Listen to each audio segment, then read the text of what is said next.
tuqatiluna qauman nakasu aymanahum wa hammu bi ikhrajir rasul. Iki apa ini kata Allah? Ada apa ini? Sampai kamu tidak berani memerangi mereka, ada apa? Ada apa ini? Jadi rupanya beberapa sahabat ragu melaksanakan azanun di ayat berapa azanun itu? Ayat 3 dengan berbagai alasan. Paling besar adalah kerok Ahmad ya. Satu marga. Kerok Ahmad ya, saya pernah hutang jasa. Banyak hal lah. Kata Allah, ala tuqatiluna qauman, kenapa kamu sungkan melaksanakan azanun, memerangi mereka? Padahal terbukti satu, nakasu, mereka telah ingkar janji. Baik ingkar janji secara keseluruhan maupun 1-2 pasal. Mereka satu terbukti nakasu aimanahum, ingkar janji. Yang kedua, terbukti pada tahun 13 kenabian, berarti di mana itu? Di Mekah.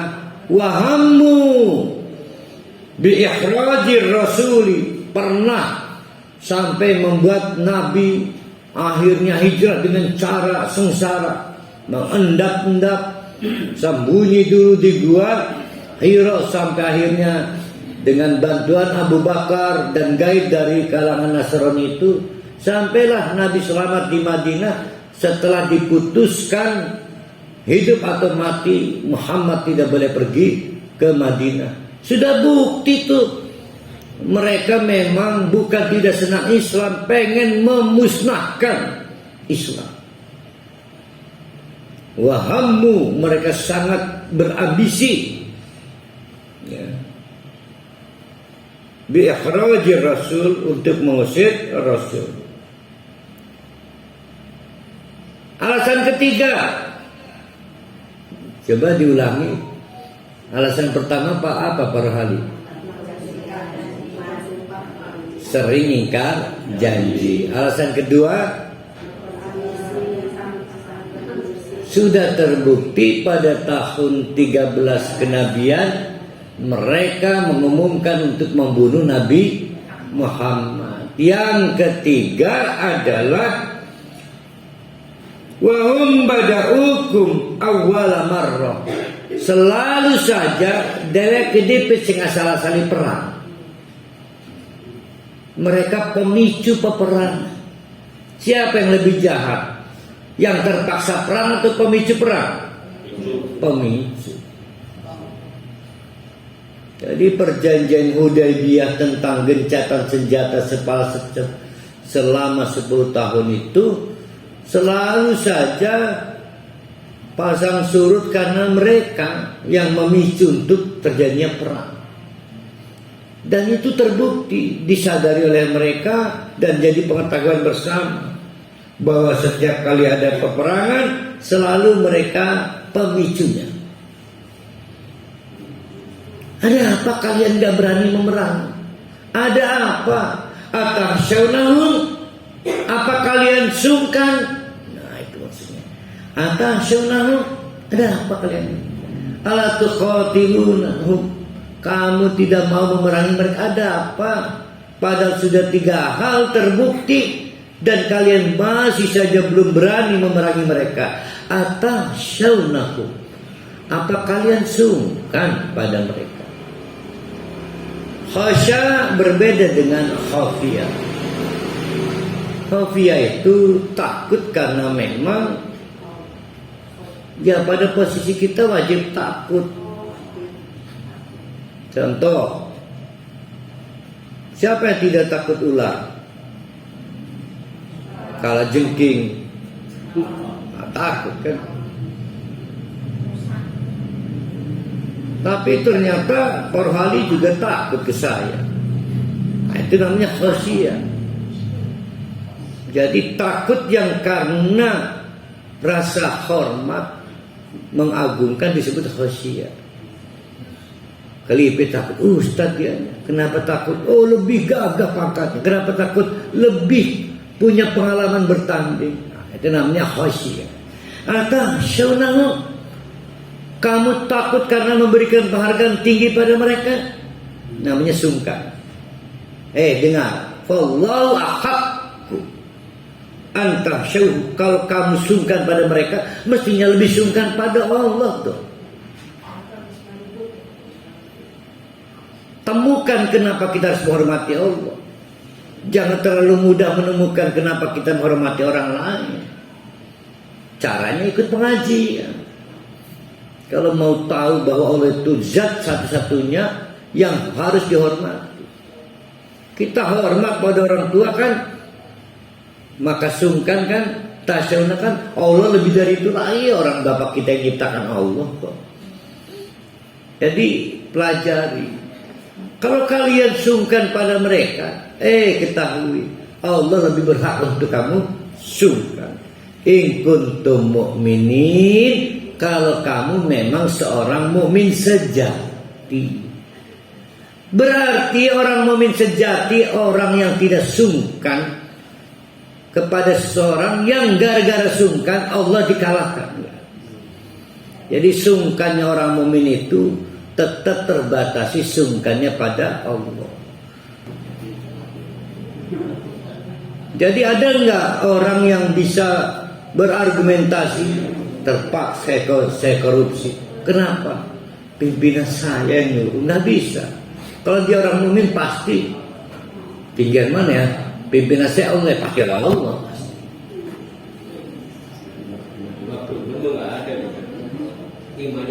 Berarti bukan orang beriman, cerita orang mukmin ini mah, cerita orang mukmin. Maka Nabi bersabda, la yu'minu la yasriku al mu'minu ay asariku hina yu'min. Selama orang beriman maka nggak akan mencuri. Wala yazni zani hina yu'min. Begitu juga selama orang beriman tidak mungkin berzina. Qatiluhum. Maaf, sepidarin di maaf.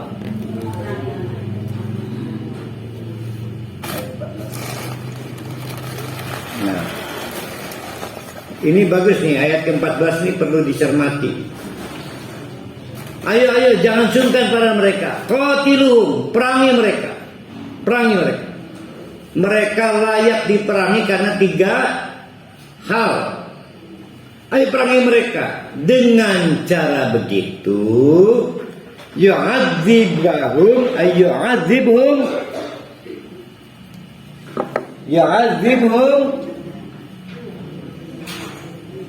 maka dengan cara begitu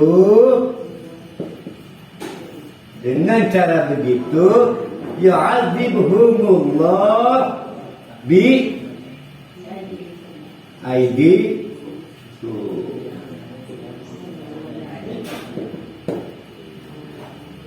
Jadi azab Allah bisa meminjam tangan kita. Orang kafir yang mengenai orang mukmin kita perangi, itu azab Allah. Jadi azab Allah yang melalui tangan manusia. Tapi kalau kita nggak memerangi orang dolim, mereka nggak merasa diazab. Ya, ini yang pertama, namanya fadilah perang.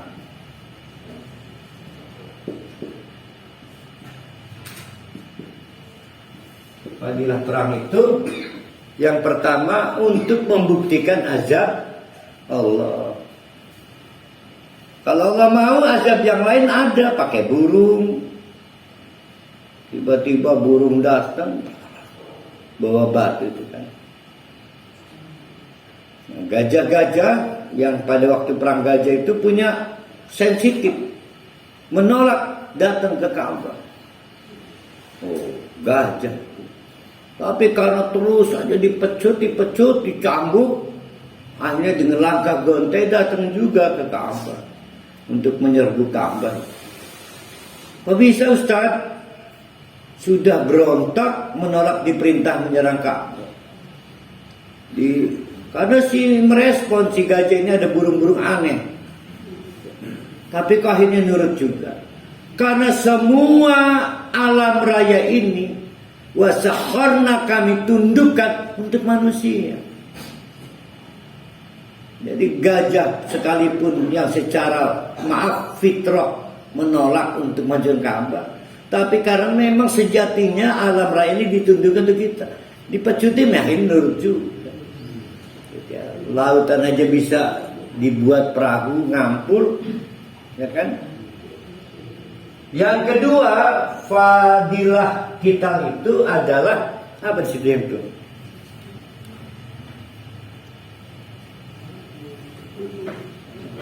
Wa yukhzihim wa yansurkum alaihim.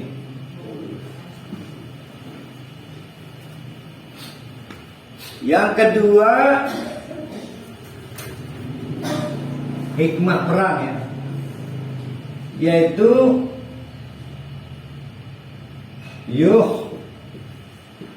zihir ya, untuk menghina dia.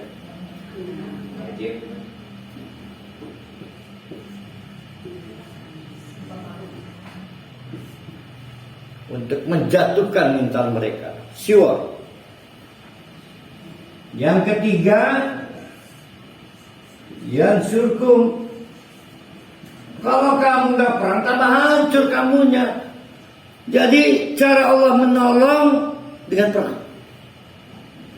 Kadang-kadang Allah menyuruh kita dengan amalan yang berat, padahal lagi nolong kita.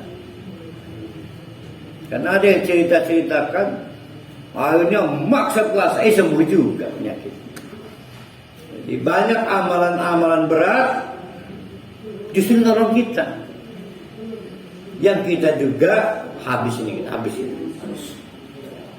Nah ini yang saya maksud, yang keempat nih yang mesti ambil ini. Wayasfi. Nah ini saya mau membahas di sini nih karena ini jumbo. Yansurkum dalam rangka memulihkan. Ya kan, yang keduanya menjatuhkan mereka, mental mereka.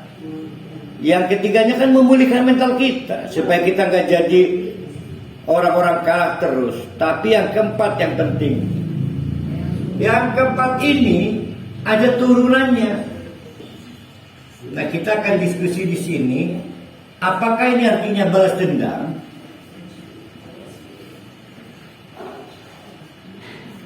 Perang itu di antara pentingnya adalah agar kita cepat memaafkan mereka.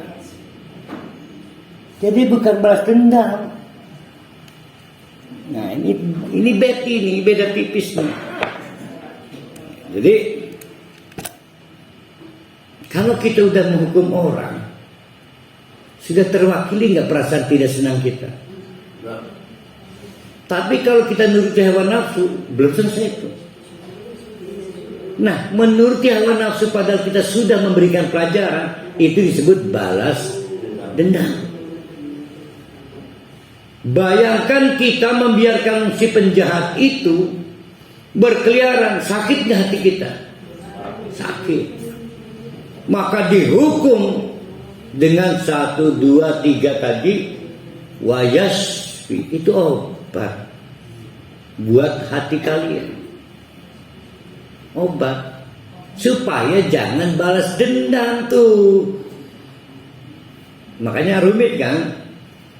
Jadi perang itu sendiri bukan balas dendam. Maka jangan perang dengan hawa nafsu. Maka jangan menghukum orang yang bersalah dengan hawa nafsu. Cukup agar hati kita lega aja. Lebih dari itu balas dendam. Obatnya dosisnya kebanyakan, nantinya penyakit baru timbul. Saya baca wayasfi di situ apa terjemahan depannya? Apa? Tuh. Kan akhirnya kalau melegakan namanya inhaler kan. Padahal bukan. Ini kan syifa. Ini kan syifa. Faida maritu tuh. Fahuwa yashfi. Bisa mah. Obat. Bayangkan minum obat dengan dosis bukan hanya tinggi, balas dendam kok. Malah timbul penyakit baru.